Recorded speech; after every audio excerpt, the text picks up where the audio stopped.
বিভিন্ন চাকরি পরীক্ষায় বারবার আসা একটা দুটো প্রশ্ন নিয়ে আসা হয়েছে, যে প্রশ্নগুলো ভবিষ্যতের জন্য খুবই প্রশ্ন দেখে নেওয়া যায়। প্রথম কোশ্চেন কি বলেছে, বিক্রয় মূল্যের উপর 20% ক্ষতি হলে ক্রয় মূল্যের উপর শতকরা কত ক্ষতি হবে। দ্বিতীয় কোশ্চেন বলেছে, ক্রয় মূল্যের উপর 20% ক্ষতি হলে বিক্রয় মূল্যের উপর শতকরা কত। একবার বলেছে বিক্রয় মূল্যের উপর প্রতি 20% হলে ক্রয় মূল্যের উপর কত হবে, একবার বলেছে ক্রয় মূল্যের উপর 20% ক্ষতি হলে বিক্রয় মূল্যের উপর কত। ঠিক আছে, কোশ্চেনটা সলভ করা যাক। প্রথম কোশ্চেনটা কি বলেছে, বিক্রয় মূল্যের উপর 20% তার মানে আমি যদি বিক্রয় মূল্যকে 100 টাকা ধরি, বিক্রয় মূল্যকে যদি আমি 100 টাকা ধরি, তাহলে আমার ক্রয় মূল্য কত হবে?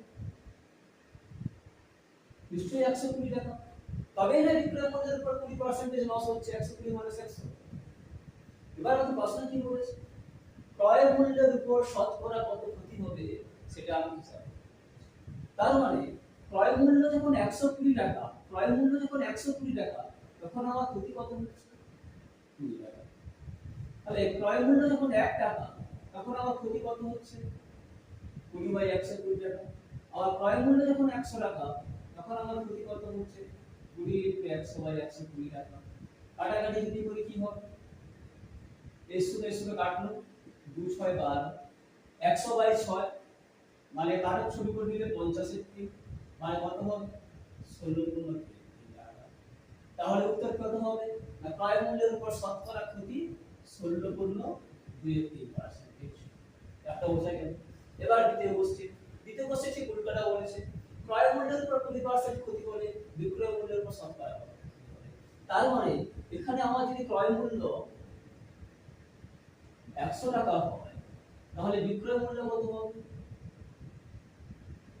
নিশ্চয়ই 80 টাকা, কারণ ক্রয় মূল্যের উপর 20% ক্ষতি হয়েছে।